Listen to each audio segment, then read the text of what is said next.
नमस्कार जय हिंद दोस्तों, welcome back to the channel. I hope सारे शेयर भाई बिल्कुल ही बढ़िया होंगे। आज बात करने वाले हैं लेटेस्ट अपडेट्स के बारे में, जहां पे क्रेटा का art of steel design language आपको देखने को मिलेगा, जिसके कुछ रेंडर्स भी आ गए हैं। उसके अलावा हम बात करने वाले हैं अपकमिंग ईवीज के बारे में, जो कि थोड़ी सी सस्ती ईवी रहेंगी। 4 मीटर के अंडर ये गाड़ियां आ सकती हैं, जो पंच ईवी को राइवल करेगी।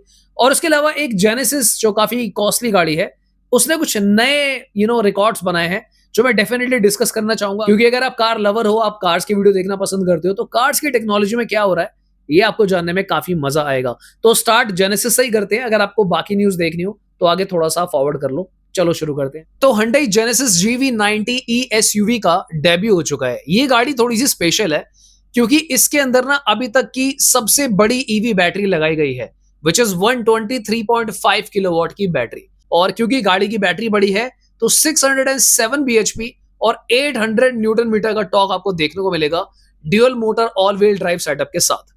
इसकी जो क्लेम्ड रेंज है वो 500 किलोमीटर्स की है। अब आप सोचोगे कि भाई इतनी बड़ी बैटरी और रेंज इतनी कम क्यों है? क्योंकि यार ये 7 सीटर वर्जन है और ये गाड़ी थोड़ी सी हैवी है। ये इंडिया वाला हिसाब किताब नहीं है। This is a bit costly car obviously. यहाँ पे 350 किलोवाट का डीसी चार्जर आपको देखने को मिलता है, जो अप टू 80% की चार्जिंग 22 मिनट्स में कर देगा। इतना ही नहीं भाई, इसके अंदर दुनिया का पहला रूफ एयरबैग लगाया है, जो अभी तक इंडिया में भी किसी गाड़ी में आपने नहीं सुना होगा कि भाई रूफ एयरबैग भी कुछ होता है। 25 स्पीकर का भाई क्रेजी स्पीकर सेटअप इस गाड़ी के अंदर आपको देखने को मिलता है। Bang and Olufsen 3D system with Dolby Atmos, मतलब भाई दिस इज क्रेजी। 24.6 इंच का इंफोटेनमेंट सिस्टम। भाई ये गाड़ी नहीं है भाई, ये प्रॉपर लग्जरी है। गाड़ी की जो लेंथ है 5285 मिलीमीटर लंबी है और 3245 mm का व्हील बेस है, यानी कि 3245 mm। भाई दिस इज ह्यूज। अच्छा, कुछ लोग ना मेरे चैनल पे कमेंट करते हैं कि मारुति की गाड़ियां वो खरीदते हैं जो गरीब होते हैं, और मारुति की गाड़ियां ना गरीब लगती हैं। Hyundai और किया की जो गाड़ी है, या फिर और भी महिंद्रा वगैरह की जो गाड़ी है, वो वीआईपी प्रीमियम लगती है। तो अभी जिस गाड़ी की मैंने बात करी, इसको देखकर क्या पागल ही हो जाओ, पगला जाओगे बिल्कुल। मतलब लेट लेट के सोओगे इसमें दिन रात तुम तो भाई। तो मेरी आप लोगों से रिक्वेस्ट है, जो मैं आपको समझाना चाह रहा हूं, देखो लग्जरी का ना कोई एंड नहीं है। लग्जरी बहुत ऊपर तक जाती है, पर जिसका जो बजट होता है मेरे भाई का, वो उस हिसाब से गाड़ी लेता है। तो दूसरों को ये लिखना बंद करो। अगर कोई भाई लिख रहा है कि मैंने मारुति की डिजायर ले ली, तो एक बंदा आके वहां पे लिखता है डिजायर तो गरीब लेते हैं, क्रेटा अमीरों की गाड़ी होती है। तो मेरे अकॉर्डिंगली ये काफी नॉनसेंस है। इससे आपका दिमागी स्तर पता चलता है। तो ये सब ना करें, बहुत अच्छा नहीं लगता है। मुझे कुछ लोगों ने ईमेल करी कि भाई आप ये एक बार फीडबैक डाल देना, जो लोग फालतू के कमेंट करते हैं, तो प्लीज ऐसा ना करें आप। चलो अब नेक्स्ट क्रेटा की बात कर लेते हैं, क्योंकि क्रेटा जो है भैया, आपको पता है देश की one of the best selling mid size SUV में से एक थी। इनफैक्ट टॉप पे ही है वो तो यार, देखा जाए तो। पर अब धीरे धीरे क्या हो रहा है, आपने रियलाइज किया होगा कि किया सेल्टोस जो काफी डाउन थी, उसके नंबर बढ़ने लगे हैं। अब मारुति की जो विक्टोरिस है, उसके नंबर्स भी बढ़ने लगे हैं। ये दोनों गाड़ियां जो है 12 से 15 हजार के आसपास सेल होने लगी है। और कहीं ना कहीं जब टाटा सियरा आई है, तो वो भी 6 से 7 हजार के आसपास यूनिट जो है निकालती रहती है। तो कहीं ना कहीं कंबाइंड होके ना क्रेटा की सेल्स पर काफी फर्क पड़ रहा है। और Hyundai जो है ना, देखो कंटिन्यूसली जब एक ब्रांड एक कार्स के साथ टॉप करता है ना, तो एक्सपेक्टेशन लोगों की बढ़ जाती है।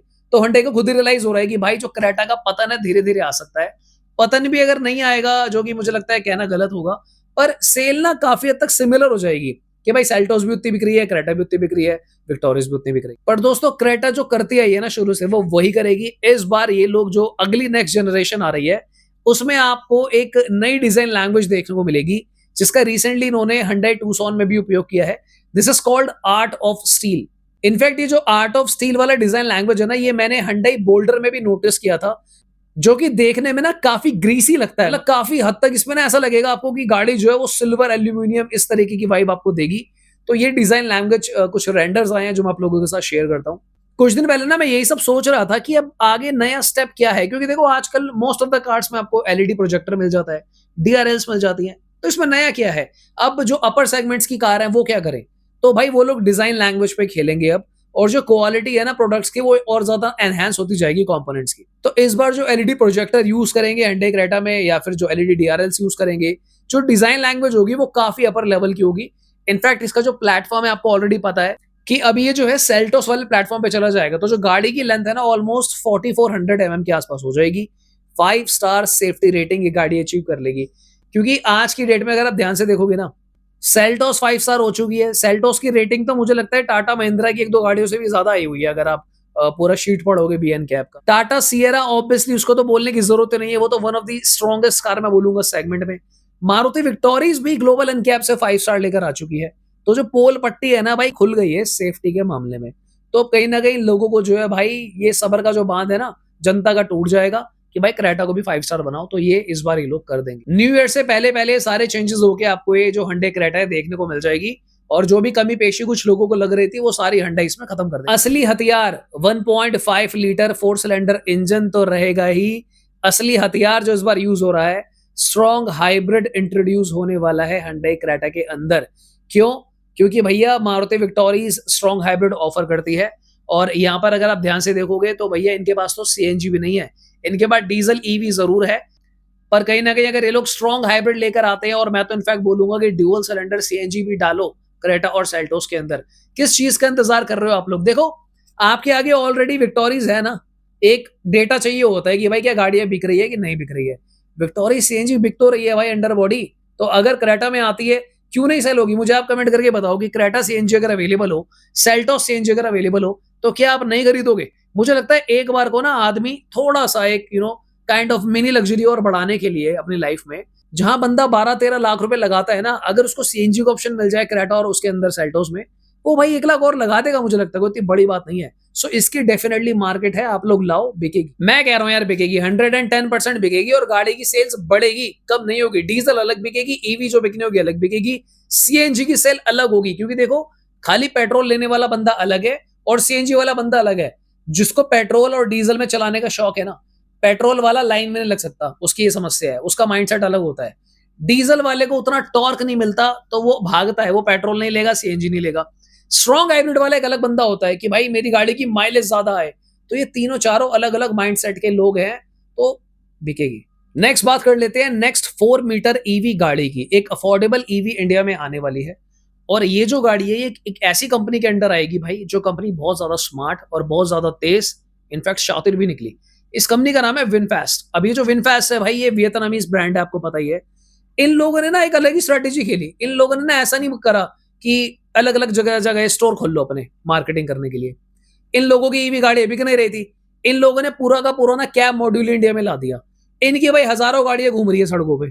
अब वो जो ड्राइवर है, वो क्या कर रहे हैं कि जब कंज्यूमर बैठा होता है, वो देखता है भाई मैं ईवी में बैठा हूँ, ईवी का स्वाद ले रहा हूँ मैं, ठीक है। अब वो पूछता भी ड्राइवर से भाई क्या रेंज है, क्या क्या नहीं है। तो ये लोग ड्राइवर को सैलरीज भी दे रहे हैं, वो इनकी मार्केटिंग भी कर रहे हैं, वो सब बता रहे हैं कि भाई माइलेज कितनी आती है, सर्विस कैसी है, क्या है क्या नहीं है। तो लोगों को इनकी गाड़ियां दिख भी रही हैं, और मार्केटिंग, रोड पर गाड़ी चले उससे बड़ी मार्केटिंग नहीं होती मेरे भाई। इसका जीता जाता एग्जांपल है, अगर आप रेनो, निसान और सिट्रन देखोगे, इनके स्टोर्स खुले हुए हैं, पर इनकी रोड पे गाड़ियां कम है। पर धीरे धीरे जो विनफास्ट है ना भाई, रोड पर लोगों को दिखने लगी है, और एक वक्त के बाद पता क्या होगा, लोग ना हैबिचुअल हो जाएंगे, वो लेने से डरेंगे नहीं, क्योंकि उनको लगेगा कि भाई विनफास्ट की गाड़ी बिकती है। तो अब ये लोग अपनी मिनी एसयूवी लेकर आ रहे हैं, जिसका एक कारण मुझे ये भी लगता है कि, मुझे नहीं पता आम आदमी विनफास्ट खरीदेगा नहीं खरीदेगा, पर इन्होंने जो अभी कैब ईवी में गाड़ी लगा रखी है ना, वो ऑलमोस्ट 4300 mm की गाड़ी है इनकी, तो वो गलियों में घुसती नहीं है। तो अब वो जो छोटी ईवी आएगी, तो आम आदमी को भी फायदा है और कैब वालों को भी फायदा है, तो इनकी मार्केटिंग फिर और हो जाएगी। चलो देखते हैं कितना क्या रेंज है, क्या प्राइस है, स्क्रीन पे देख लेते हैं। तो ये जो मिनी ईवी एसयूवी होने वाली है, इसका जो बैटरी टाइप है एलएफपी रहेगा, और यहाँ पे अगर हम बैटरी ऑप्शंस की बात करें, 29.6 किलोवाट एंड 37.23 किलोवाट। 29.6 किलोवाट में 268 किलोमीटर की रेंज आएगी, और 37.23 किलोवाट में 326 किलोमीटर के आसपास की जो है रेंज रहेगी। ये इनकी अप्रोक्सीमेट रेंज है, तो हो सकता है थोड़ी सी कम ही आपको रियल लाइफ में मिलेगी। 29.6 किलोवाट वाली जो कार होगी, ये 95 एचपी जनरेट करेगी, और जो दूसरा बैटरी पैक है 37.23 किलोवाट का, वो 136 एचपी जनरेट करेगा। टॉर्क की अगर हम बात करें, तो 135 न्यूटन मीटर के आसपास की रेंज रहने वाली है। इस गाड़ी की जो डायमेंशन है ना, क्लोज टू पंच ईवी रहेगी, जिसको ये गाड़ी राइवल करने वाली है। व्हील बेस रहेगा 2514 mm।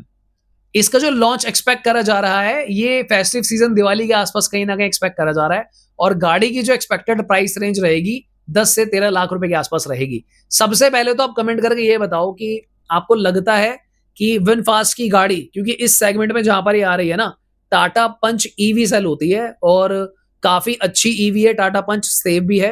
What do you guys think कि कंपटीशन दे पाएगी विनफास्ट टाटा मोटर्स को, या फिर नहीं दे पाएगी? इनफैक्ट मैं तो ये भी बोलूंगा कि जिस तरीके का ये प्राइस ब्रैकेट में आ रही है ना, 10 से 13 लाख, तो कहीं ना कहीं इसके जो अपर वेरिएंट्स है, वो नेक्सॉन ईवी और 3XO ईवी, सिरोस ईवी, इन गाड़ियों को भी टारगेट करेगी। तो सब फीडबैक अपना कमेंट सेक्शन में डाल देना। ऑलराइट, तो फिर आज की वीडियो के लिए इतना ही। जो भी मेरे पास चीजें थी मैंने सारी डिस्कस कर ली है। मेरा नाम है हिमांशु, आप देख रहे थे turbo versus GT. Please consider subscribing the channel. Bye bye, take care.